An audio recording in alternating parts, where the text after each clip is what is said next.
ভাই পলকা dot OTC মার্কেটটা আছে না, পলকা ডট ওটিসিতে আসেন, এখানে আমি হচ্ছে আপনাকে দেখাই দিই। হ্যাঁ, একটু ফাস্ট আসেন। পলকা ডট ওটিসিতে পলকাটা চারের ওখানে জুম করেন, ফুল স্ট্রাকচারটা ছোট করে দেখেন। স্ট্রাকচারটা কি আপের না? স্ট্রাকচার কিন্তু ফুল আপ ডিরেকশনের।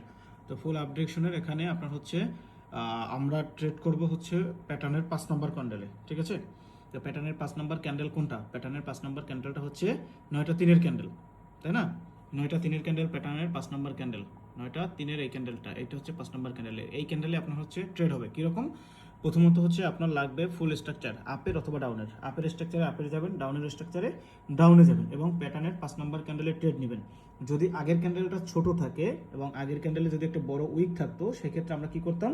এখানে অ্যাভয়েড করতাম। কেন অ্যাভয়েড করতাম? কারণ উইকটা ফিল করতে মার্কেট যাইতে পারে। এই কারণে কিন্তু আমি সবসময় বলি যেখানে যদি উইক থাকে তাহলে কিন্তু অ্যাভয়েড করবো, উইক থাকলে আমরা অ্যাভয়েড করবো, এটা বলি কি না? আচ্ছা, তো আপনার হচ্ছে এই যে আবার হচ্ছে যদি ছোট ক্যান্ডেল করে ফেলে সেক্ষেত্রেও কিন্তু বললি যে আপনার অ্যাভয়েড, কারণ ওই যে গ্যাপটা আছে গ্যাপটা ফিল করতে পারে। ক্যান্ডেল যদি হচ্ছে আগের ক্যান্ডেলের প্রায় সমান সমান হয়ে যায় সেক্ষেত্রে, বা ব্রেক করে পরে, সেক্ষেত্রে আমরা হচ্ছে কন্টিনিউ করি। আর এই জায়গায় যদি আপনি গ্যাপ আপ গ্যাপ ডাউন পান সেক্ষেত্রে এটা হবে আপনার জন্য এডিশনাল কনফার্মেশন। যেমন এই যে গ্রিন কালার ক্যান্ডেলের যে ট্রেডটা ছিল ওইটা যদি গ্যাপ ডাউন থাকতো তাহলে কিন্তু এখানে আপনার জন্য একটা প্লাস পয়েন্ট ছিল এডিশনাল। আবার যদি ডাউনের স্ট্রাকচারে আপনি যদি গ্যাপ আপ পাইতেন তাহলে ওইটা আপনার জন্য হচ্ছে সব থেকে প্লাস পয়েন্ট। তো এই সেট আপে আপনি যদি হচ্ছে 10টা ট্রেড করেন, দেখুন মোস্ট অফ দ্য টাইম যদি প্রপার ওয়েতে নিতে পারেন, দেখুন অনেক সময় 10টা ট্রেডও প্রফিট হবে যদি মানে মার্কেট ওভারঅল কন্ডিশন ভালো থাকে। তো মিনিমাম আপনার 7টা 8টা ট্রেড প্রফিট হবে যদি ওভারঅল আপনি শুধু হচ্ছে এই সেট আপেও ট্রেড করে থাকেন। হ্যাঁ, যদি প্রপারভাবে এক্সিকিউট করতে পারেন।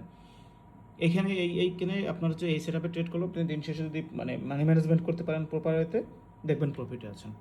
বুঝতে পারছেন?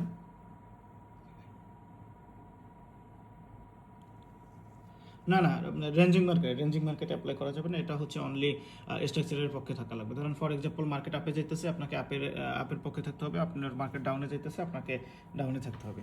এটা আমরা এইমাত্র লাইভে পাইনি, এই কারণে আপনাকে হচ্ছে ব্যাক টেস্টে দেখাইছি জাস্ট বোঝানোর সুবিধার্থে। ওকে, ঠিক আছে ভাই।